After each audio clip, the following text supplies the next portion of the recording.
Fiora is definitely going to fall off this patch. Yeah, I think she's fallen off already. We haven't seen her at all. We are into picks and bans. Lulu being banned out already by Choke. So they're trying to get rid of that sort of protect the AD carry. Lulu, of course, very good with wave clear as well. Yeah, very standard ban. She's been banned much more than she's been picked this season.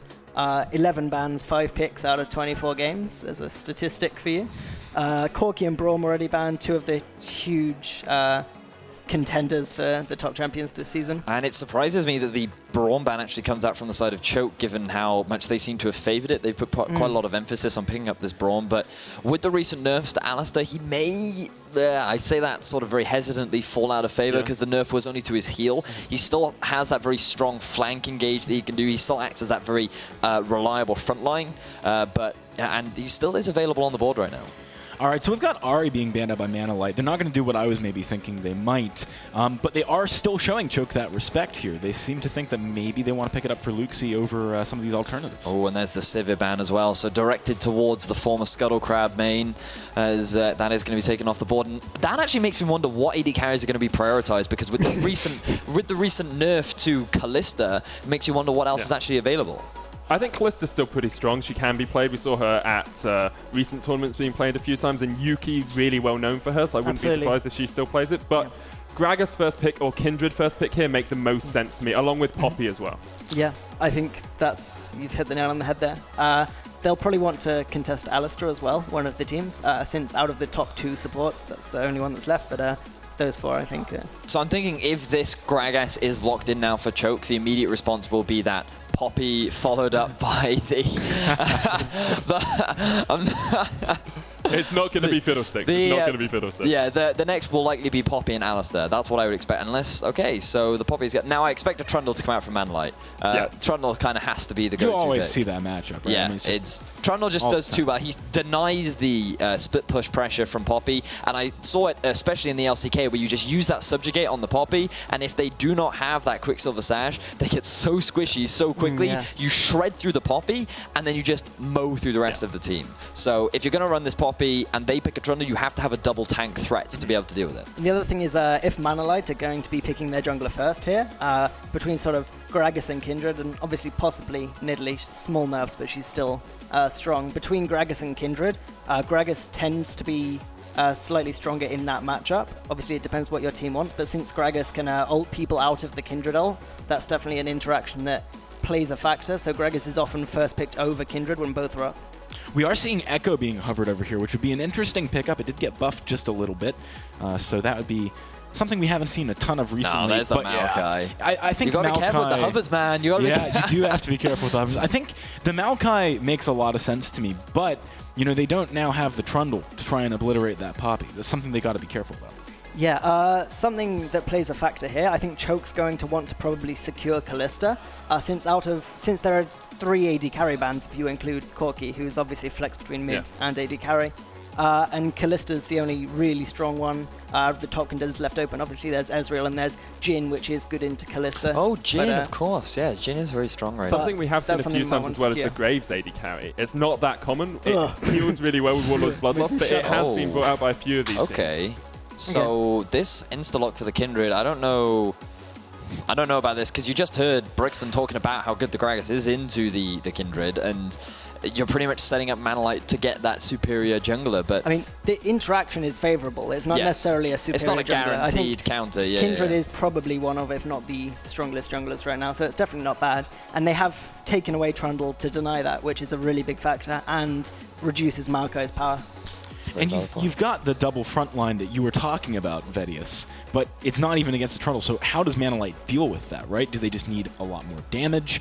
I wonder, because if they pick up this Nidalee here, I feel like they might struggle just having poke into that. Well, the thing is, Varus is still available, and Varus, in my opinion, is one of the best mid laners right now. So if you pair the Varus and the Jhin, you're setting up for a fantastic poke composition coming out from Choke. Absolutely. Cloud9 ran that a few times with great success in the LCS. Saw it from Rock's Tigers as well. I mean, it's Korea, Varus is the second most played mid lane picked and banned this week. So I mean, and he had very few counter picks. He is a low mobility mage, but he's very safe, very reliable, and you can pick him into most things. I mean, both teams worked really well with the Varus here. You've got Ezreal, Nidalee, Varus is so strong, and then you've got the double front line with a bit of Kindred for extra damage, and then a Varus picked up on the side of Choke. So both teams may be looking into that. It's going to be a Jhin lock for Choke. They do still have their mid laner available, though, so you could get a mid lane Varus. Varus has to make the most... It would make the most sense to me here, and it would just...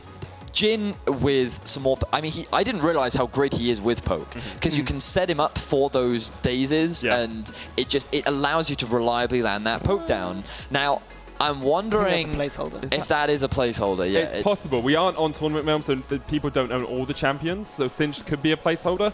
I don't think if he's not mid lane Singed? Well, they did say we were... It's something unexpected. Said they were bringing something out unexpected. There's a difference between unexpected and insane. The thing is, you wouldn't blind pick something like that. If you were going to prepare something like a Singed mid, you'd pick it as a counter to something. That's Singed support, because I was talking to Ped about this, and he was trolling an iSeries saying, oh, look, I'm going to bring out the Singed support, which he was joking, but he actually told me, no, I'll bring it out. It was a placeholder. No, it's a placeholder pick. It's a placeholder pick, guys. There's no way they were picking Singed then. Yeah, you did. 100% troll. We'll find out what the placeholder was.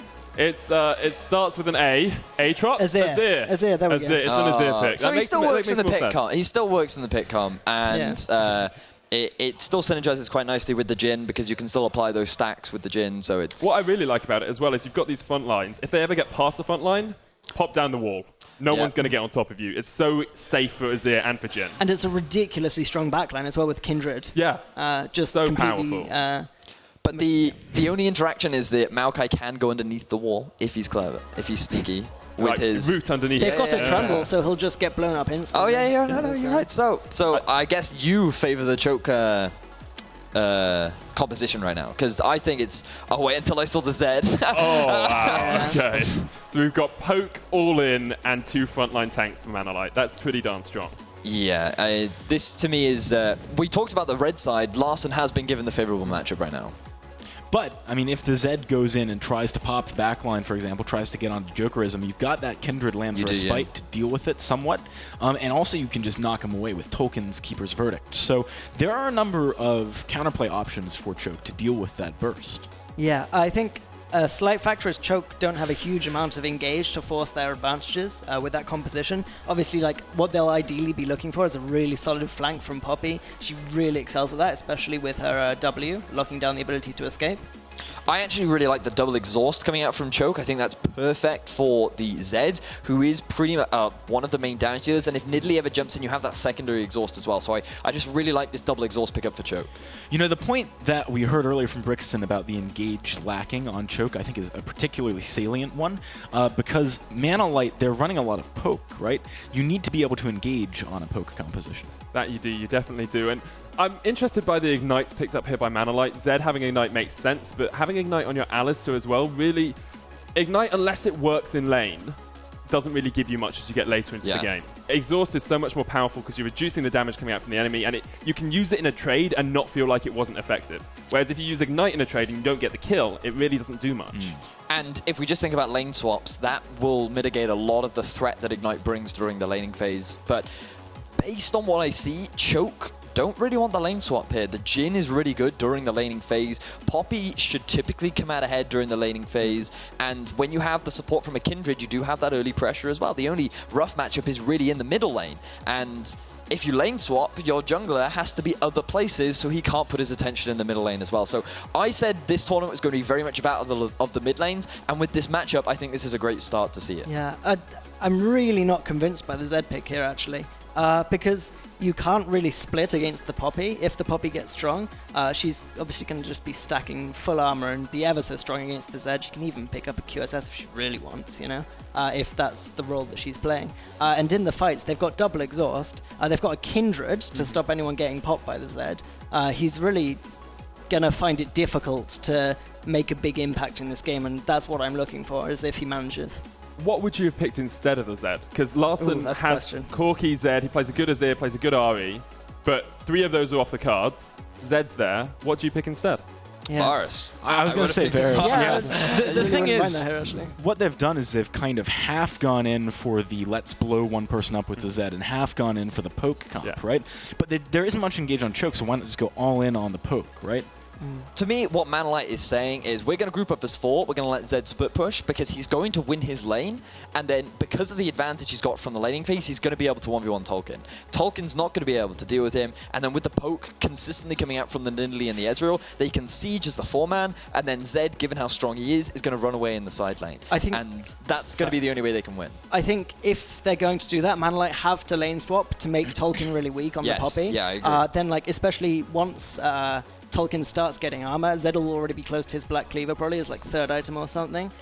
So that'll make it slightly more favorable and might just about make it possible for him to win that split push. We have seen some new Zed builds coming out where you get a Sterak's and build Titanic this sort of, Hydra. Titanic Hydra Sterak's and build this sort of more tanky laner Zed where you just split but no one can kill you because you're Zed and you've got great base damage as well. Would that work into a Poppy who isn't fed but it's just a normal lane Poppy?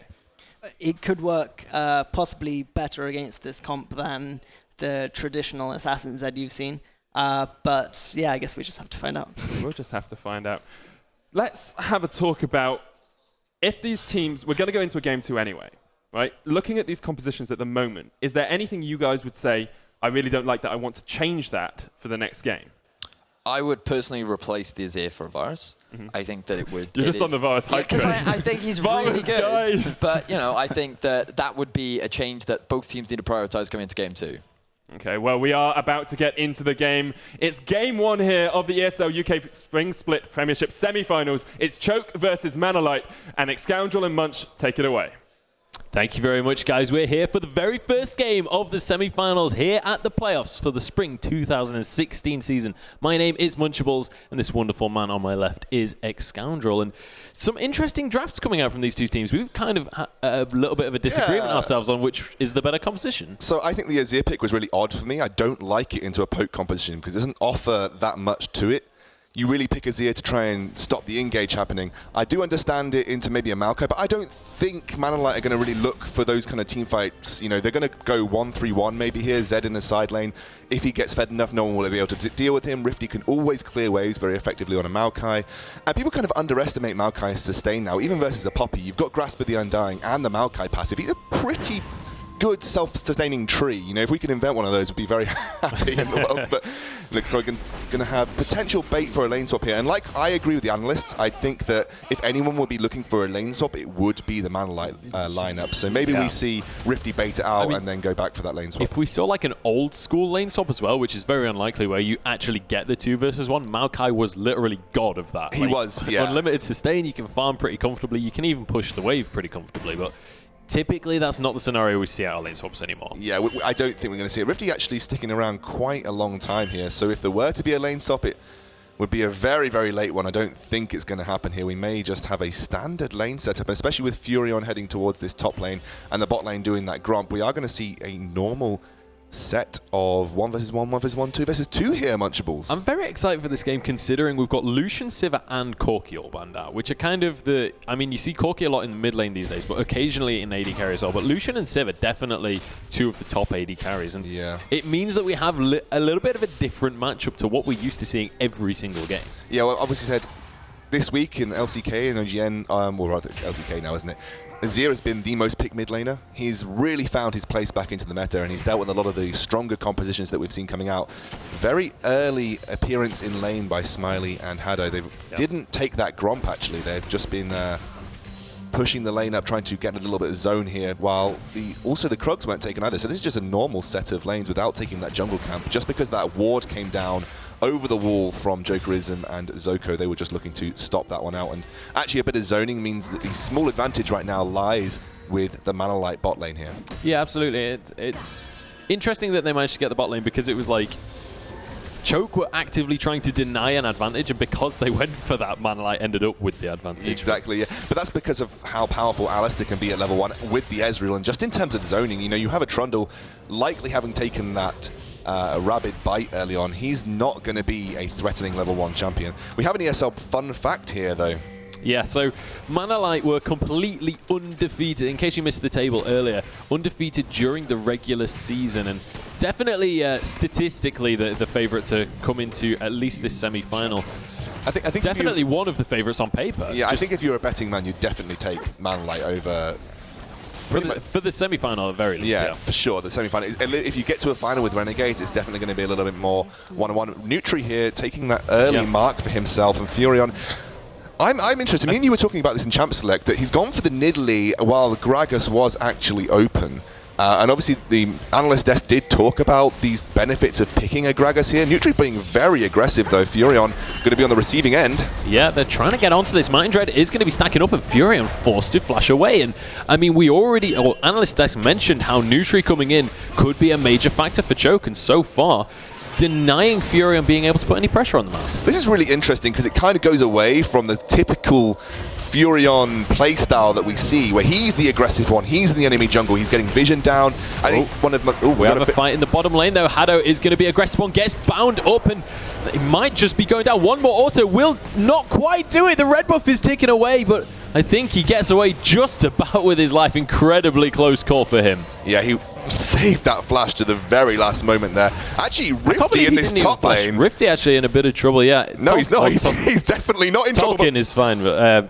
it is a kill down in the bottom lane, in fact, in the end. Another Pillar of Filth came out, and that is just going to mean that Hado does end up going down. I think maybe a little bit greedy to stay on that one. And actually I think it's Jokerism flashing with that final auto attack there. His flash is down. We can assume that is how most Jins pick up their kills. And first blood going to Choke here. Yep. Just having a look at the Furion. Now he's starting to have that more aggressive approach to the jungle that we usually see him employ. He's looking around the top lane. I don't think he's going to go there. He might meet Nutri at this River Scuttler, though, because that is another lucky mark for the Kindred early on.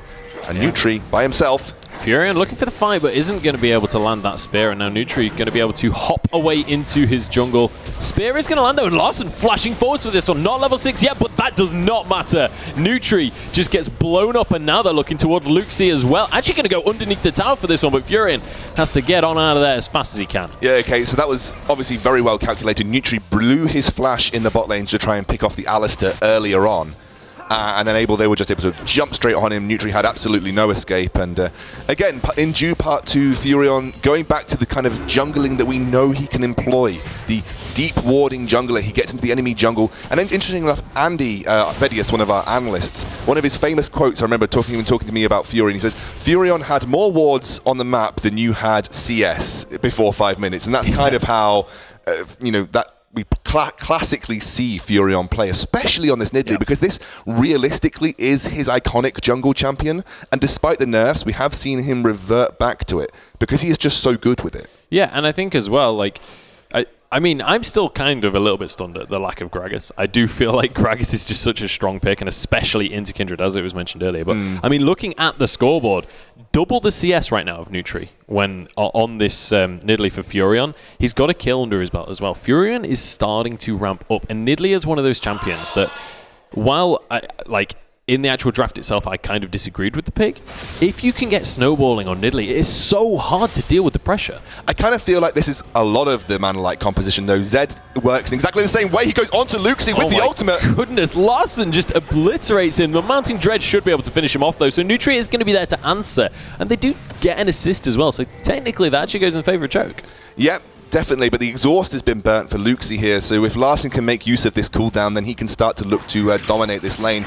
End of the day, you pick the Zed into his ear just because you realistically beat him in lane so hard that he becomes slightly less useful. You can limit his gold income. He can delay that 2-item spike that Azir's so love, which is that Nash's Tooth into the Rylai's.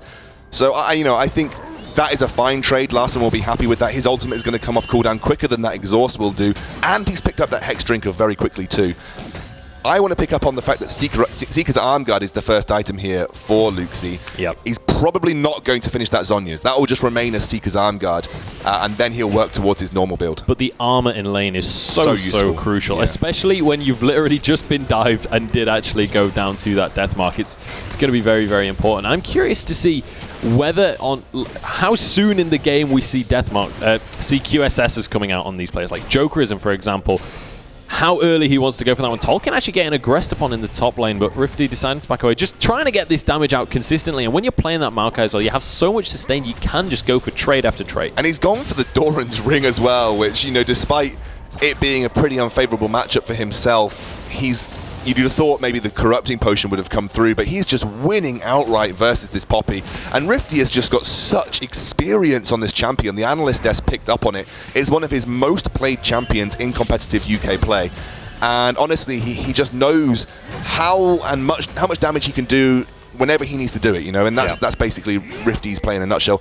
This bot lane, however, is going slightly against the Manlight side, except for that CS differential that's starting to build up for Smiley. I think that's just because of the back timings as well. But Jokerism having picked up that first kill, Luxie whiffs the Emperor's Divide. That is pretty painful to watch, in all honesty. Nutri was waiting in the wings as well. That was could have been a little bit better, to be honest. But a little bit of a skirmish again in this top lane. We're going to see this over and over, I feel. I don't think either of them will go full ham on this one, but Rifty will win out the trade overall. Yeah, double Dorans for Rifty, picking up the Barmy Cinder also. So he will be a trading machine in that top lane. And with the passive and the Grasp of the Undying, he'll be back to full health ASAP. Yeah, absolutely. So I'm going to see Larssen pushing underneath this tower. He's run out of minions, though. Does have to use the Living Shadow just to try and escape it. Now Nutri's going aggressive. Deathmark is going to go down, but he's Kindred. You're not going to be able to kill him on an assassin. I say that! Nutri just gets blown off the server. And he had that ultimate. He was just not expecting Furion. This is just due to some of the really good vision control that Manlight have put over this river area. And Furion, again, going deep, getting wards in the enemy jungle, as he always does, and clearing out vision of the enemy jungle, too. So Manlight just doing what they do best and doing it to a very, very high level. Luxie narrowly escaping with his life on that base just then. Another skirmish going on in this top lane. Again, trade after trade after trade up in that top lane. I want to pick up a little bit of micro knowledge on terms of this trade up in the top lane. As soon as that Q comes down, Maokai uses his Twisted Advance to remain invulnerable, so negates part of the damage of the Poppy Q. And it's part of the tool that Rifty has been using to trade consistently with Poppy in this top lane. Because obviously it's very difficult as a Maokai to get away from it otherwise, and it's working out quite well for him. Oh, Smiley gets locked up in the bottom lane, but he has to be worried of the ultimate. Curtain Call actually is going to come on out, but not really going to be able to land those shots, and Smiley is going to be able to get his way out of there. But now we can see Nutri heading into this bottom lane. Maybe Zoko going to be able to get a nice pillar of filth, but the pink ward must telegraph it, though. They have pink ward that. Brush, side brush. I'm interested about the draft phase as well. It's something I wanted to mention, because you picked it out so well, is that Trundle wasn't picked in that first rotation for Manalight, and then they picked it up as a support in the second rotation. And like you said, it does well against the Maokai, and B, it limits it from being picked up against Poppy in this top lane. But as it stands, Rifty has having a great time on the Maokai versus that Poppy, so not working out, you know, two against Manlight at this point in time. Yeah, one thing I want to point out is look at the deep vision that we're seeing coming out from Manlight, all in this bottom side jungle, and Furion immediately looking to capitalize on that, goes in onto Nutri, forced out the Lamb's Respite immediately, and there's no way out of this one for Nutri. He goes down almost immediately, and every single fight we see Larssen that beautiful Deathmark to dodge the Emperor's Divide. Rifty diving in the top lane in the meantime as well, is going to be able to get the kill on. No, can't get the kill onto Tolkien, who manages to get the 1v1. What a brilliant stun from Tolkien under the tower there, and the flash too, but Luxie's in trouble now. If Furion can land the spear, last minute dodge. He's going to be able to get it. Again, this is just how Manlight play. They get deep vision in the enemy jungle, and now you're seeing why Furion picked that Nidalee into the Kindred. Nidalee is, you know, undisputed one of the best dueling junglers in the game, and Furion is making the best use of it right now against Nutri. Nutri burning his flash. He burnt that flash earlier to try and kill Zed, when Zed managed to escape with the Deathmark, and then Nutri got blown up. So Furion just exploiting the fact that without the flash, he's a very, very weak jungler, especially in a 1v1 versus a pretty fed Nidalee at this point in time. Larssen going to get the first turret of the game, going to be that mid one. Nice turret pickup here for Manalight. And that is just that power of the pressure that Furion and Larssen together have been putting on this jungle. There's no one really able to react to that now after that skirmish that happened, and they're going to be able to pick up that objective basically for free. Luxie just going to be trying to pick up the pieces now and trying to catch up. And I mean, if you take a look at the board, we're 2,000 gold ahead now for Manalight, and just look at the CS numbers in all of the different lanes. We've got a lead in every single lane, even in the support role. Even in the support role, man. I just want to highlight really the sort of level of backup that Larssen is providing Furion. When he goes for those invades, Larssen is always on the sidelines. He pushes the wave very quickly and then moves straight to the jungle just to provide that presence. And also the confidence of Luxi after missing 2 of those Emperor's Divides and both of them having absolutely 0 effect. You've got to be worried about his confidence making use of them, especially with how there is literally 0 engage against what is mostly a poke composition in the form of Furion and Ezreal. Smiley on the Ezreal. Yeah. If he can't make those Shurima shuffles happen effectively... Oh, Luxi is in trouble, though. Larssen going straight underneath the tower. Deathmark is going to be enough to finish it off. The armor from the Seekers is just not enough right now, and Larssen grabs his hat trick now. And that Hex Drinker coming into play, giving him so much benefit in terms of the shield. And look at the vision. There was vision in the blue side jungle for Choke. No longer. Furion has been there, done that, cleaned the entire jungle out, and everyone is having to contribute here in terms of just trying to keep their jungle a little bit safe. Furion going to be finally spotted out by the only ward that the Choke lineup has on their top side of the map. And now Furion ready to try and invade this blue. But on to Nutri yet again. The second Nutri even tries to enter his jungle. Furion is there to punish it. And you saw immediately Rifty moving down to make sure that Furion has backup. This is revenge for that very early invade by Nutri onto Furion in the sort of level 3 area of the game. And burns the flash of Nutri again. And that's just going to mean yet more opportunity for Furion to move into the enemy jungle and do what he does best. Yeah, absolutely. Smiley completely out of mana in this bottom lane. Zoko might have found an opportunity. Hado immediately has to just ult on out of there, and that is going to keep him safe. That's the only saving grace, I think, for Choke right now, is the fact that their bot lane is really doing quite well in this 2 versus 2 matchup. Yes, they're behind in CS, but, you know, no trades are being taken by Manlight because they know they're going to lose them every single time. 200 CS up on AD carry. Yeah. Choke off. Yeah, 10 CS down on the AD carry, but they're up a little bit of gold because of the kill, I think. You're right. Yeah.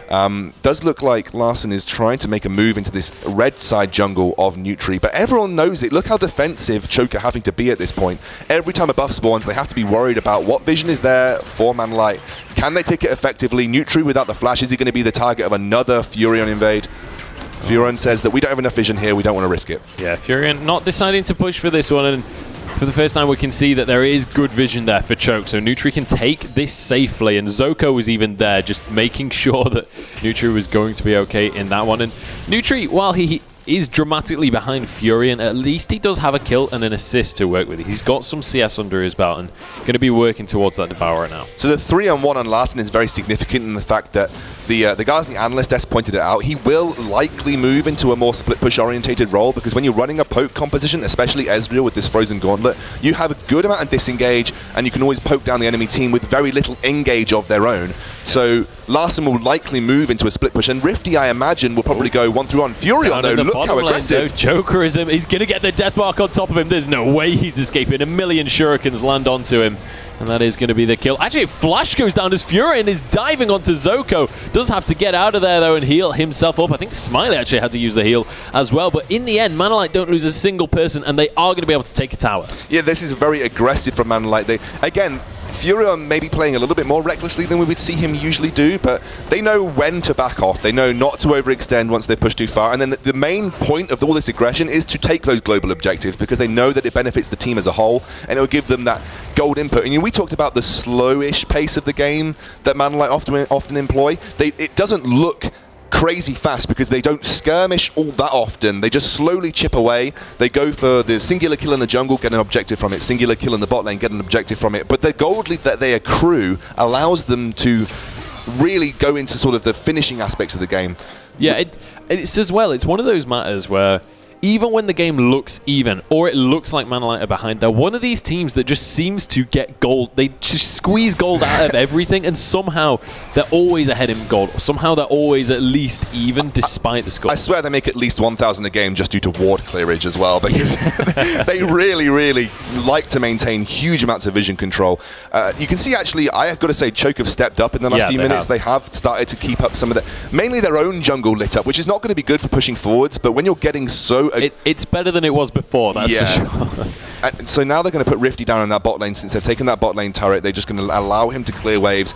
And they're focusing on now getting all of the tier 1 towers down so they have free entrance into the Choke side jungle. They can start to put more vision down and slowly push towards those tier 2s. This is kind of like the very stereotypical Manlight play. Yeah, absolutely. And Looking towards this top lane and actually gets a nice knock up onto Hado with the Pillar of Filth, but isn't actually going to be able to follow up on that one. There's not really the damage available there with just Nutri around really for damage, but sending 4 people up to this top lane now for Choke, and we can see Furion is hanging around nearby, but there's only 3 people in total for Manalite, so maybe you need to be a little bit careful not to go for anything too crazy on this. Yeah, and you're not even going to have Larson join because he's going to continue to put pressure in this mid lane.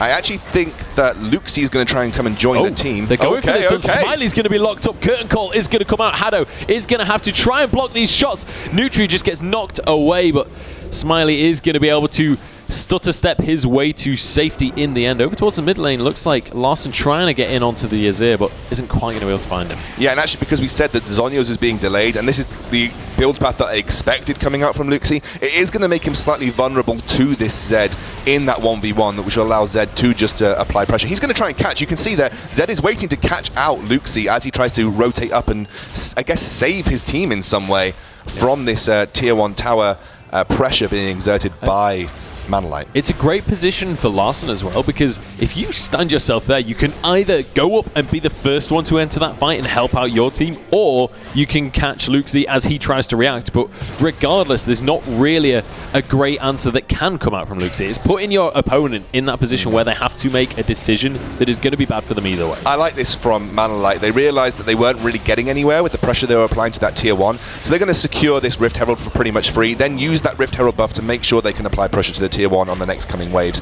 Now that red buff, that blue buff is up though, Furion going in. Oof, good effort with the True Shot Barrage, but I believe that did end up going over to Luxie in the end.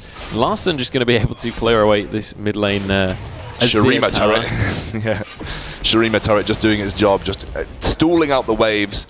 Shurima's legacy. Shurima's legacy, indeed. And they are going to now move on, and this should be the tier 1 tower going down here. I don't think Zoko or Jokerism are going to get here in time. I was saying that. Yeah, Smiley is going to get knocked up. I think the Deadly Flourish actually hit him just before the Pillar of Filth, so doesn't actually get the snare in the end. But we're regularly seeing Smiley just completely out of mana in these lanes and just kind of wait to go back to base. But here we go. We've got Luxie going into the mid lane. Or in fact, it's Larson going in, but Luxie is going to be able to survive in the end. Larson had to back away from that tower dive. That was a better Shurima Emperor's Divide there. I was about to say Shurima Shuffle. It wasn't quite a Shurima Shuffle. Yeah.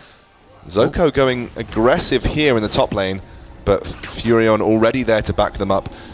Yeah, I'm also looking at the CS difference between Furion and Kindred at this point. Nutri almost double in terms of CS difference. You kind of expect that from a Nidalee. She does have that ability to just out-farm everybody that tries to go against her. They're going to try and use that Pillar of Filth just to block the minion wave. And again, this is status quo in this top lane. It's what we've been seeing previously, but the poke is coming down from Manalite. But Smiley out of mana, you know, how long can they keep this up, really? You could say that he's light on mana.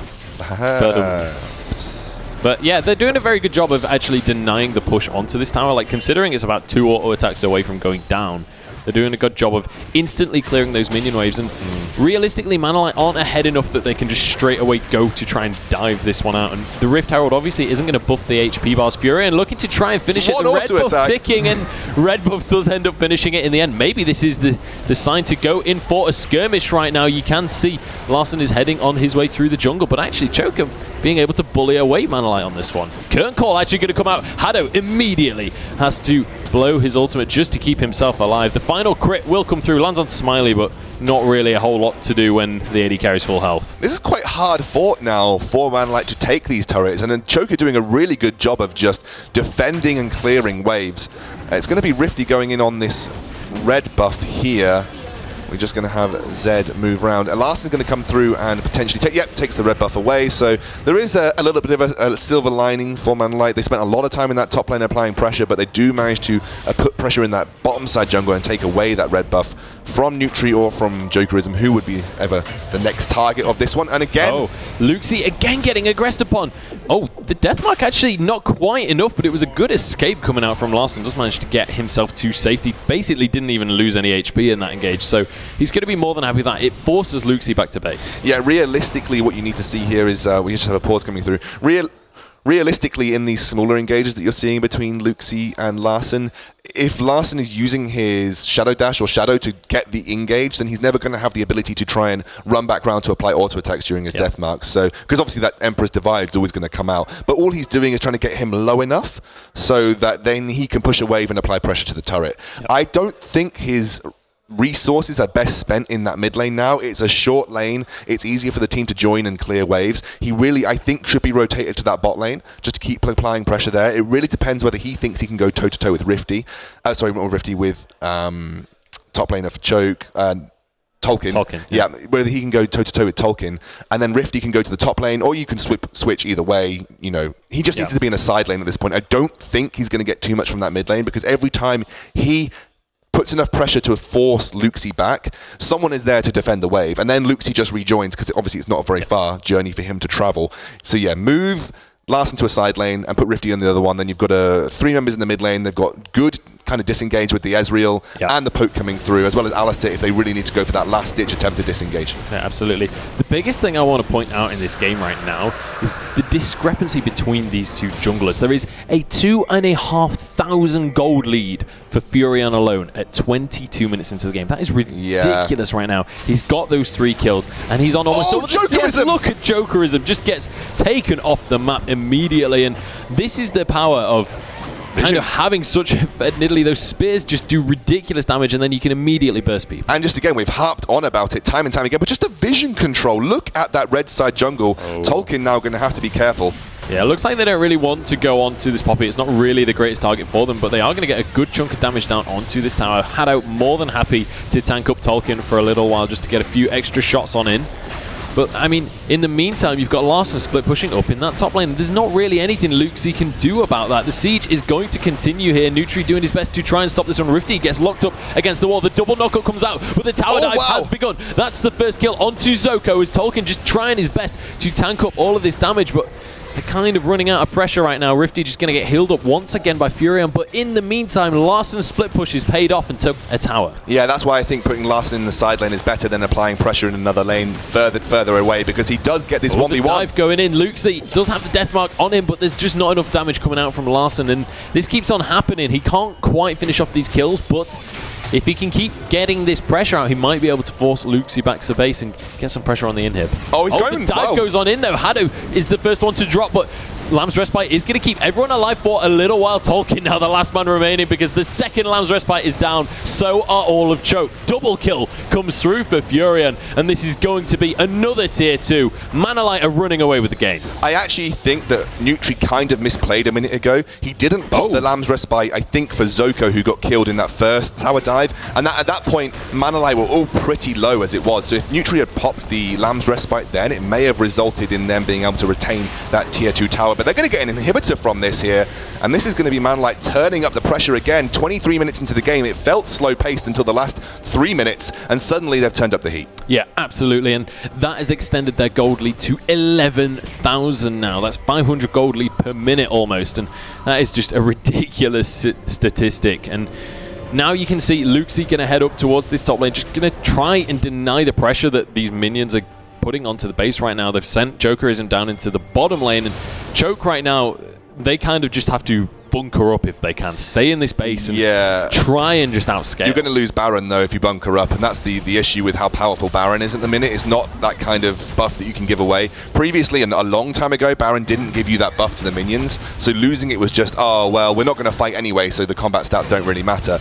Now it's the sense that if you give away Baron, the minions are so hard to clear, even with an Azir, that you almost impossible to defend against, especially against a team that can so willingly tower dive. And you can see here the tower dives took place because Luxi wasn't there, because Luxi was dealing with Larssen in the side lane, and the only person realistically that can stop a Maokai going for a tower dive is the Azir. Yeah, absolutely. Larssen definitely is searching for a pick right now. He's just scouting out through this jungle, but in the meantime, him and Rifty are more than happy to distract the whole of Choke Gaming while the rest of the team takes away the big purple worm. And there's absolutely no answer coming out from Choke. This is going to be the Baron going over to Manalight. Furion secures that one for his team. I mean, Choke must have known, right? Even if you know in that situation, what can you do about it? Yeah, because you've got no engage, so you couldn't really jump onto Rifty and Larson, who were just poking you out in that mid lane with the shurikens. You literally had nothing to do about it. And again, this is something the analyst desk pointed out. Where was the engage for Choke? You know, they don't have any way to deal with this poke competition. Azir isn't particularly good. Smiley gets just deleted. That was a beautiful play coming out from Luxie. Furion is going to go down to the curtain call as well. And that is Choke immediately answering. They do lose a mid lane tier 2 tower though, and this is the split pressure that we've been talking about. Now Rifty going to get locked up. Choke have to make something happen. Larson pushed straight on into the fight, but the death mark will just finish off the mid laner of Choke. And now Nutri in the Lamb's Respite, but it's not enough. Larson is going absolutely crazy, picks himself up too. Hado steals his triple, but now actually they're in a bit of a 2 versus 2. Larson still on the edge of the fight, and Zoko narrowly escaping with his life. Larson is looking for blood, but he's not going to find it. Tolkien looking to finish him off, and he will be able to do so. He's one tanky little Demacian. I don't even know what's going with that, but he gets a double kill for himself. Rifty now trying to finish off the kill onto Tolkien, but I'm not sure he's going to be able to finish him off at this rate. Tolkien will be able to escape with a shield. Sorry, Munch, what is he? Is he a tanky little what, my friend? I'm not 100% sure, in all honesty, but he's getting dived right now by Rifty, who is tanking up that tower. Pillar of Filth might just be enough to stop Rifty getting away. The chomp is there.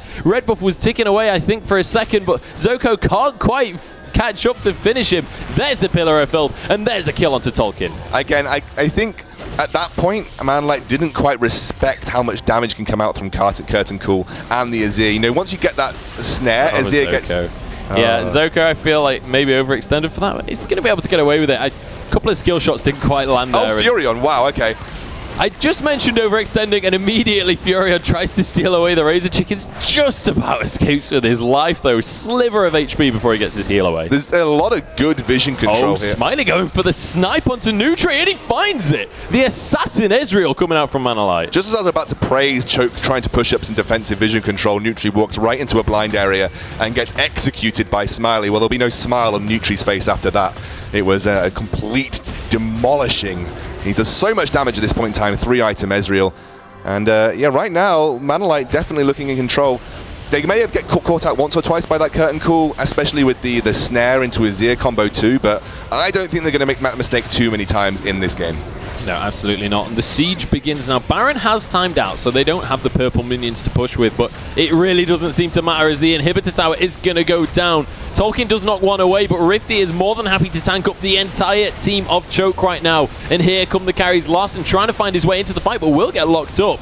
And now it's going to be Zoko just desperately trying to escape. As he falls, Deathmark is going to go onto Luxie, who just desperately tries to stay in the Lamb's Respite. But here comes Smiley to try and finish them off. They can't quite finish any of these kills. Like Smiley now jumps forward, picks up one for himself, and he's going to look for Tolkien as well. Curtain Call will come out. Can he find Larson? The Living Shadow will get him away. But in the end, it's Jokerism that goes down, and now Tolkien desperately trying to find his way to the fountain. But the knock-up is going to be there. The knockback as well. And that's a shutdown going into the hands of Smiley. Luxie knocked off the fountain. The Q doesn't quite land from Smiley, but it is going to be the first game as the Nexus towers slowly but surely start to fall. Unless Luxie can pull out some kind of miracle, Smiley should be able to finish off these towers, finish off the Nexus, and finish off the game. They're incredibly low. Luxie needs to go for this one right now. Just clear the minions, and actually, Choke managed to hold on. Zoko so close to getting a kill there. Okay, I mean, that was tantalizingly close, but Luxie, that's what an Azir can do. He can just basically 1 versus 4, especially now he's finished up that Ryalize. He's going to have that Zhonya's pretty soon too. I mean, there is definitely glimmers of hope for Choke's lineup here, especially considering Azir single-handedly can win fights for you, and he won't be a target for Zed either with that Zhonya's. Now, there are 2 options to approach this next 2 team fights for Manlight. You either get Zed to all in, Luxie, and force him to burn the Zhonya's, and you deal with the rest of the team while that's happening, or you just use Zed on someone else. I imagine Jokerism should be the target, but there are now 2 fail-safes almost there for most of the Choke Gaming lineup against the Zed. You've got the Kindred and you've got the Zhonya's on Luxie, so it's going to be hard to have that kind of impact. Nutri going to try and take the second dragon in the game. It's a 30-minute dragon. Hado lands the combo, but Nutri already over the wall. Yeah, they do manage to take that one away. Larson looking to punish them for it, but the Ghost Blade isn't quite enough to catch up to his target right there. And actually, Furion is going for this one. Nutri is going to be going down. He has the Lamb's Respite, but doesn't use it in the end and will just be dropped. That's surely game now, as Zoko is going to get the death mark onto him. Does manage to flash away, narrowly escapes with his life. But now Tolkien just getting knocked around by the Hado and Furion as well, in fact. And Smiley trying to get on in there. But the Nexus is bare. Joker isn't doing his best to throw out the damage, but Larson is actually just going to go straight on for him and finishes him off. That's another kill for Hado as well as Zoko. The last man remaining pushed onto the fountain. And the first game of our semi-finals goes over to Manalite. Yeah, again, I think that this was one in